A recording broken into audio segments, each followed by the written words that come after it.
Have you ever thought that some pages of history are not entirely plausible? Nevertheless, we accepted the commonly held version and moved on. But only until the moment when you yourself visit the pyramids in Egypt and begin to doubt. Is it really true that they were built by people using only manual labor and primitive technology? You are on the TopFacts channel, and today we will reveal to you mind-blowing secrets that have still not become public knowledge. Enjoy watching. The Great Pyramid of Giza. We were all told a simple story that is supposedly 5,000 years old, that Pharaoh Khufu built a colossal monument, the Great Pyramid of Giza, as his tomb. This story says that thousands of workers erected it in just 20 short years, armed only with primitive copper chisels and ropes, driven under the yoke of overseers. But here is the problem. Practically everything we have ever known about the pyramids is not based on reliable facts. At best, our theories are based on well-reasoned guesses. And what if the real story is not just unreliable, but deliberately hidden? At the very heart of this mystery stands a man named Zahi Hawass. He is the most powerful archaeologist in Egypt. For decades, he personally controlled every excavation, every discovery, and every ancient secret buried under the sands of Egypt. In discussions among experts, he always has the last word, and most often that word is case closed. Instead of welcoming new ideas and discoveries, Dr. Hawass is sadly known for fiercely blocking all independent research and silencing alternative theories, especially those that threaten the official version of the origin of the pyramids that he so stubbornly supports. Because most of the information written about the pyramids was written not so long ago. I'm not a supporter of conspiracy theories, but why did Dr. Hawass fight so actively to stop other research? Why did he end it at the very moment when it was on the verge of groundbreaking discoveries that could rewrite human history? Is he protecting Egypt's heritage, or something else entirely? And have you ever wondered whether there is more to the pyramids than meets the eye? Believe me, you will want to continue watching and find this out. Because today we will examine in detail the evidence that confuses scientists, disappoints archaeologists, and leaves historians speechless. From hidden chambers sealed for thousands of years to ultra-precise stonework that is hard to reproduce even today. The reality behind this monument is much more mysterious and much older than traditional Egyptology admits. Could the Great Pyramid really have been built with simple hand tools, as historians claim, or were lost technologies used there that we have yet to study? And if so, who exactly built it and why? Today, we will lift the veils from this mystery, confront the guardians of history, and uncover evidence hidden in plain sight. Because the greatest secrets of history are not lost. They are simply buried by those who prefer that you never ask questions. The answers that you are about to discover may just change the world. The first question: who built this? Most of us, when thinking of ancient Egypt, imagine golden tombs, elaborate hieroglyphs, and the iconic Great Pyramid of Giza, which still reigns over the sands of the desert. For years, we were told that this incredible structure was built around the year 2550 before our era. Pharaoh Khufu, who wished to have a grandiose tomb, began construction in advance and engaged the labor of thousands of slaves for his grand project. At first glance, this seems like an impressive example of the achievements of ancient humanity. But here is the thing. The closer you look at the pyramid, the less convincing this picture becomes. It is not surprising that there is so little evidence to support this popular version of history. And it turns out that many of our assumptions are simply built on shaky ground. Maybe we have simply misunderstood who actually built the Great Pyramid and how they managed to accomplish such a feat thousands of years ago. Consider this astonishing fact. Although the Great Pyramid is incredibly important as a historical object, there are no clear records from the time of Khufu directly stating that he built it. It is known that the ancient Egyptians meticulously documented practically every aspect of their lives, from ordinary everyday affairs to complex religious rituals and important state events. However, strangely enough, they left no precise records about the construction of their most remarkable monument. Archaeologists sometimes mention faint marks and symbols discovered deep within hidden chambers, but they were found hundreds of years after the pyramid was first explored, which raises serious doubts about their authenticity. In the end, even if someone's name appears on a structure, that does not necessarily mean that this person built it. One of the most puzzling inconsistencies concerns the very purpose of the Great Pyramid. Official Egyptology consistently asserts that the pyramid was built as a sophisticated tomb. But unlike all other known royal tombs, the Great Pyramid contains no inscriptions glorifying Khufu, no decorative artifacts, no precious funerary items, and, most importantly, no trace of Khufu himself. If the pyramid really was built as a royal burial, we would expect to find extensive evidence there, such as treasures, artifacts, and inscriptions typical of royal tombs. But none of this has ever been found inside the Great Pyramid. This striking absence raises an important question. Could the true purpose of the pyramid have been something entirely different, possibly more complex or functional than historians traditionally assume? An even greater mystery is the astonishing precision of the mathematical calculations and the complexity of the construction of the pyramid itself.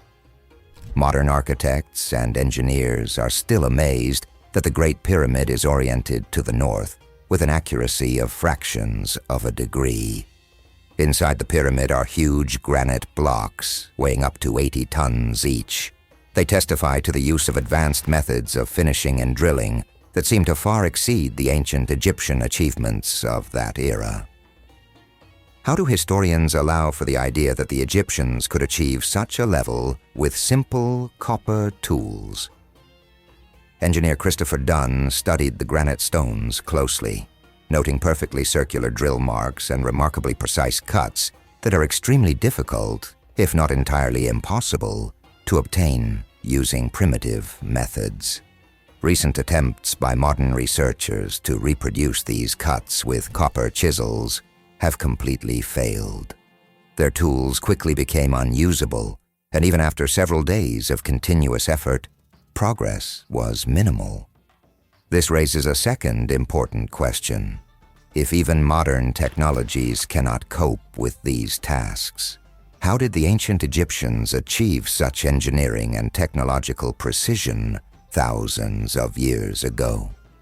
The efforts of researchers led by Dunn resulted in their being able, within an hour, to penetrate approximately 4 millimeters into a stone block. Tell me, what could possibly be built with such efficiency, even in 20 years? Another mysterious detail is found within the labyrinthine network of passages and chambers of the pyramid.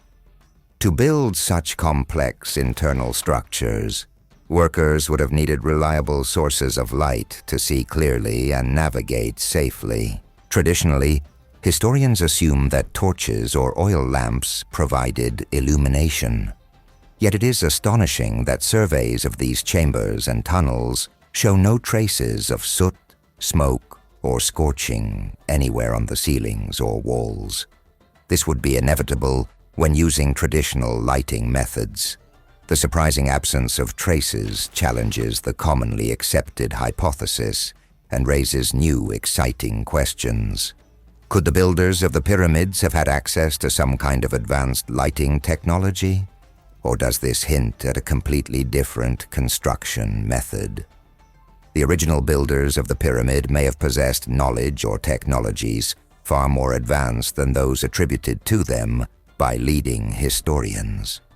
Nevertheless, instead of openly considering these ideas within the framework of traditional archaeology, Dr. Zahi Hawass has firmly defended the established historical interpretation, denying all others. Independent researchers such as Robert Bauval, who proposed the theory that the pyramids are aligned precisely with Orion's belt, faced significant resistance. Similarly, researchers Robert Schoch and John Anthony West discovered intriguing geological evidence of extensive water erosion around the Great Sphinx. In fact, John Anthony West clearly showed that the unusual weathering patterns at the base of the Sphinx were caused by heavy rains and running water, rather than wind or sand erosion, as most Egyptologists assume. One man stands firmly like a citadel between our questions and the answers, Dr. Zahi Hawass, a man whose decisions have shaped not only what the public knows about ancient Egypt, but more importantly, he knows what we do not know.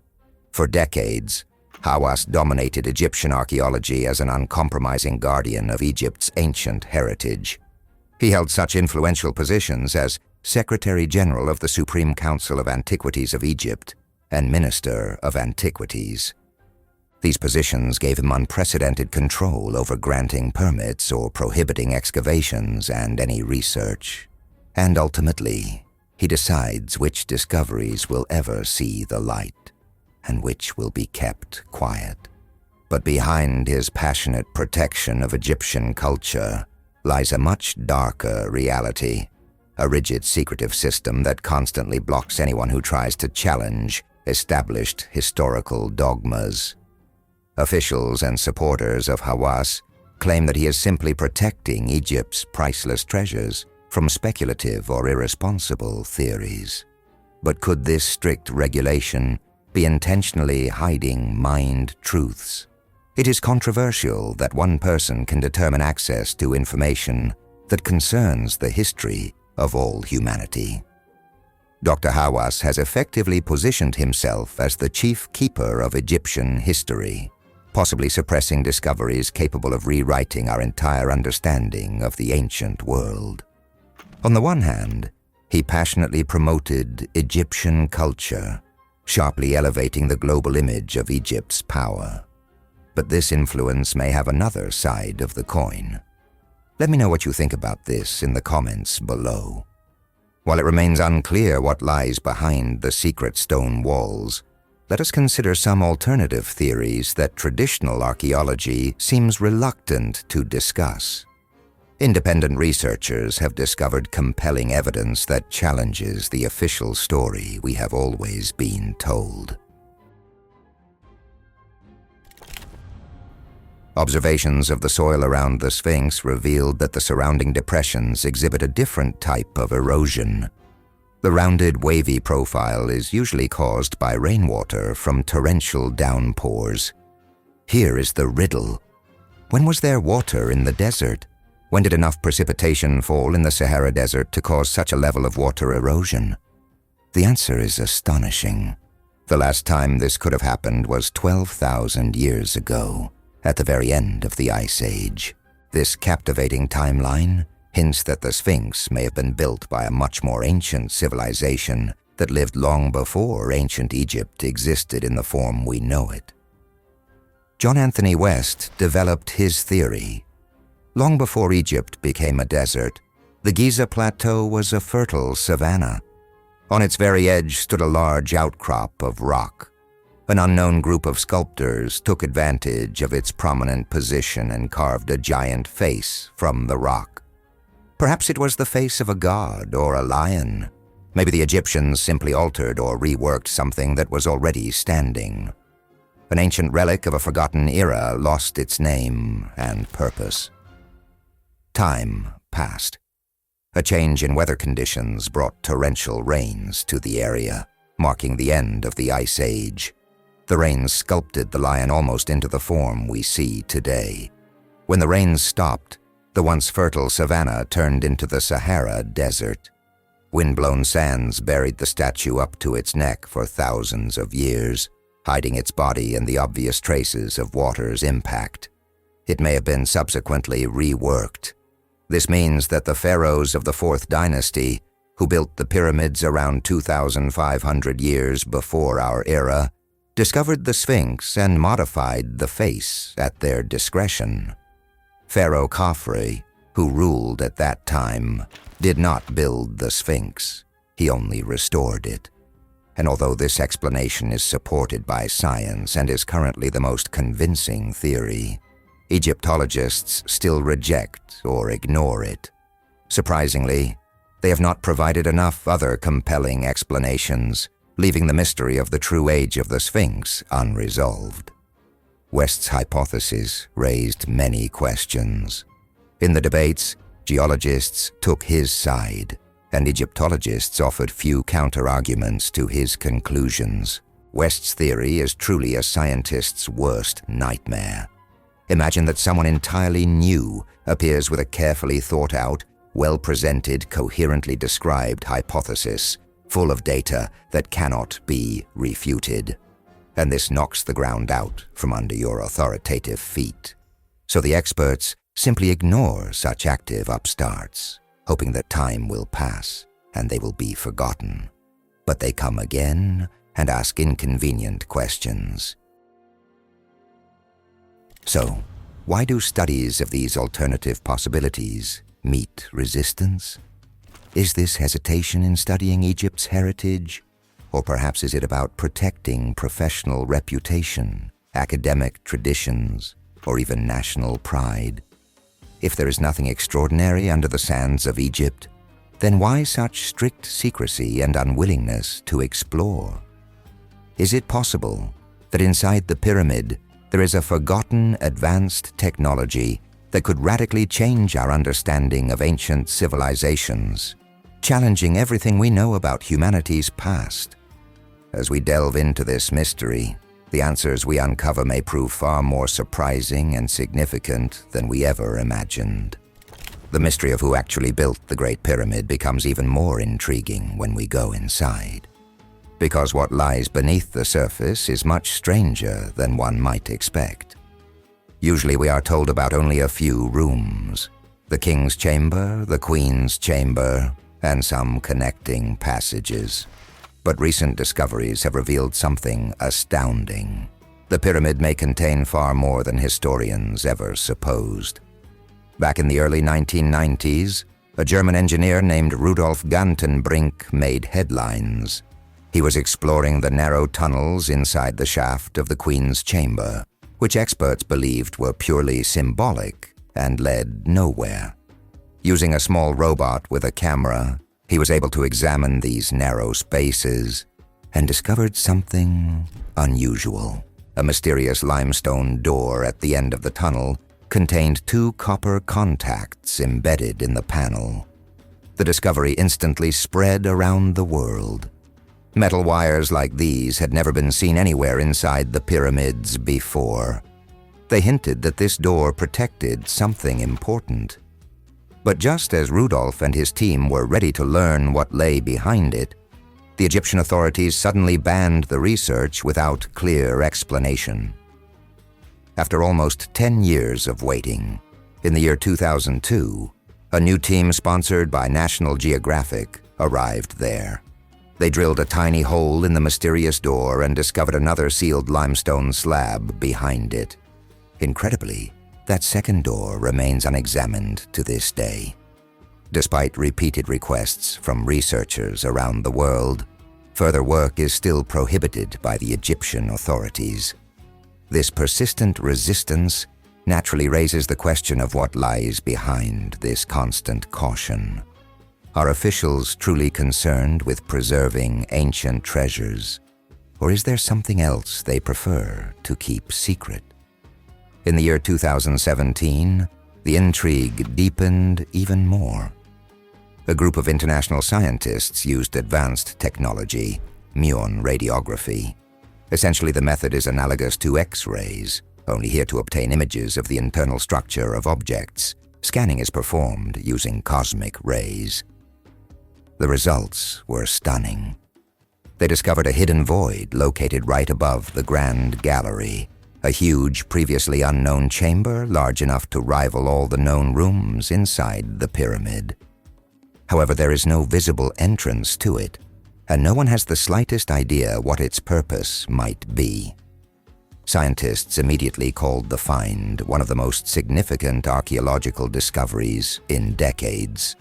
But again, requests for deeper research were constantly rejected by the Egyptian authorities, who cited vague concerns about the safety and preservation of the pyramids. So the physical evidence inside the pyramid itself challenges traditional views. Researchers, including engineer Christopher Dunn, have meticulously documented marks and patterns that clearly indicate the builder's possession of advanced tools. Dunn carefully studied the granite blocks in the king's chamber, noting perfectly drilled holes and traces of precise processing that go far beyond the capabilities of simple copper chisels.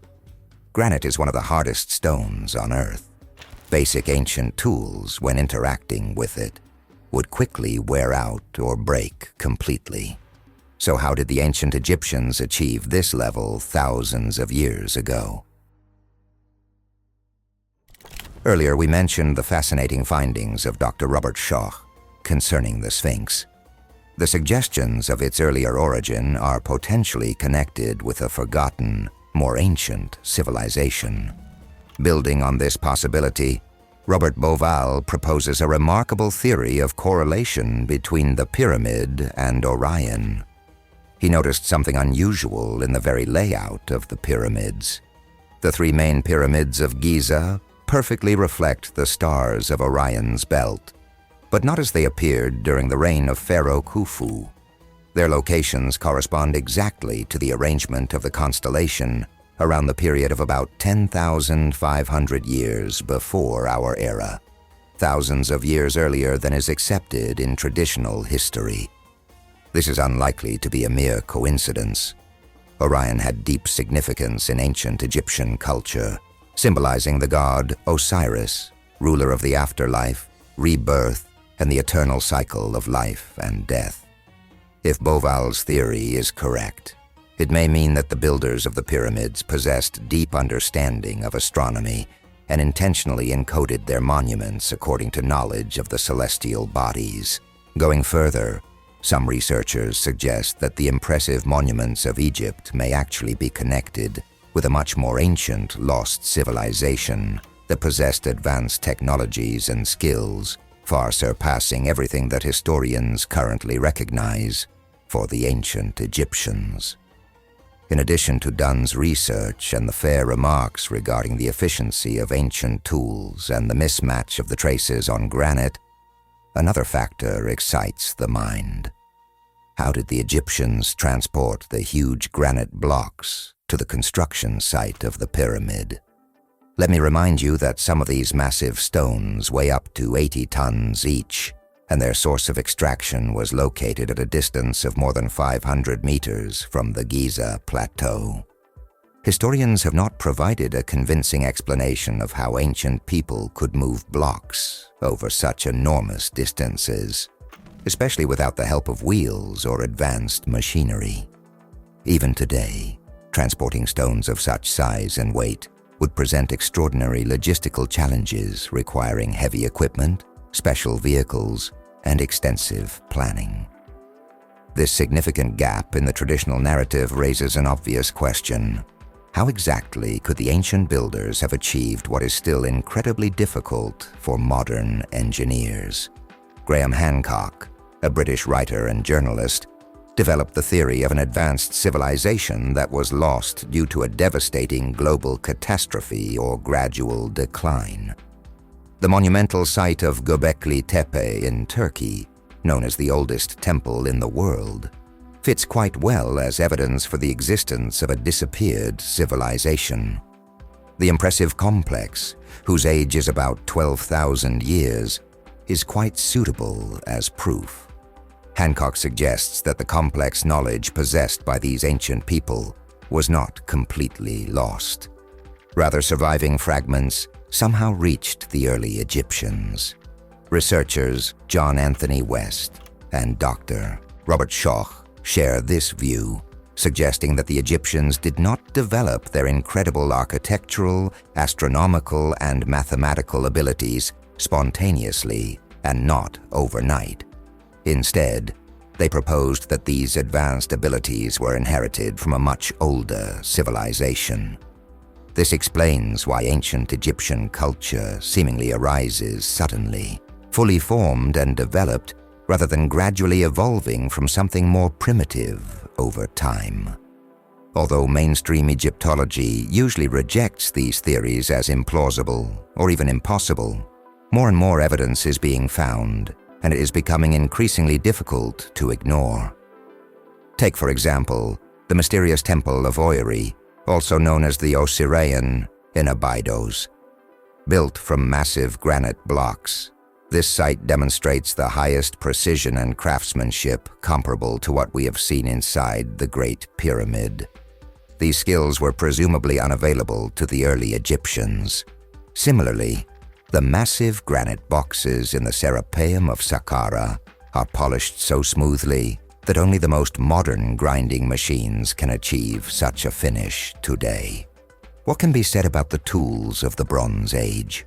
Is it possible that traditional archaeology has overlooked or deliberately ignored evidence pointing to a more ancient, highly advanced civilization that truly stands behind Egypt's most iconic monuments? After everything we have explored, we arrive at the following facts: the puzzling absence of inscriptions linking Pharaoh Khufu to the Great Pyramid, the incredibly precise stone masonry, the processing of hard materials that is too complex for simple tools, the sealed chambers, and the evidence hinting at a much older origin of the pyramids. We are forced to doubt the official version of history that we have always been taught. These captivating discoveries suggest that the builders of the pyramids likely possessed knowledge and technologies far more advanced than traditional history credits them with. Perhaps the ancient Egyptians knew more than we think, and their advanced technologies were simply lost over time. Or maybe these monuments were built by an earlier civilization whose skills were later passed on to or adapted by the Egyptians. But if these ideas are so intriguing, why has traditional archaeology still not dared to explore them fully? One reason is that recognizing the existence of an older and more advanced civilization could mean a radical change to the history that we currently accept. Historians, archaeologists, and even entire countries have built their identities and reputations around the traditional chronology. Rewriting history books, remaking museum exhibits, and rethinking deeply rooted ideas is not easy. Not everyone wants to rebuild the foundation of their house to suit modernity, do they? For Egypt, acknowledging that its famous pyramids might predate their known civilization or be non-Egyptian creations touches on delicate issues of national pride and identity. And who would give up the consciousness of their own exceptionalism? By resisting deeper exploration of hidden chambers, ancient technologies, and alternative historical explanations, traditional archaeology may be deliberately hiding important truths beneath the desert sands. Imagine if we were to find clear evidence of an advanced civilization under the Egyptian desert. What then? Everyone would have to rewrite and relearn the history of the world. And here we must ask ourselves, will archaeologists finally be able to open these sealed doors and explore the secrets of the Great Pyramid? Or will they remain locked, awaiting future generations bold enough to seek the truth without looking back at politics or prestige? Let me know what you think about this, and share what you know. Perhaps you have interesting information on the Egyptian question. This is how our episode turned out. If you liked it and you want to see the next part or something similar, write about it in the comments and leave likes. Subscribe to our channel, and a new episode on another interesting topic will be released very soon. In the meantime, watch one of our previous videos that have already appeared on your screen.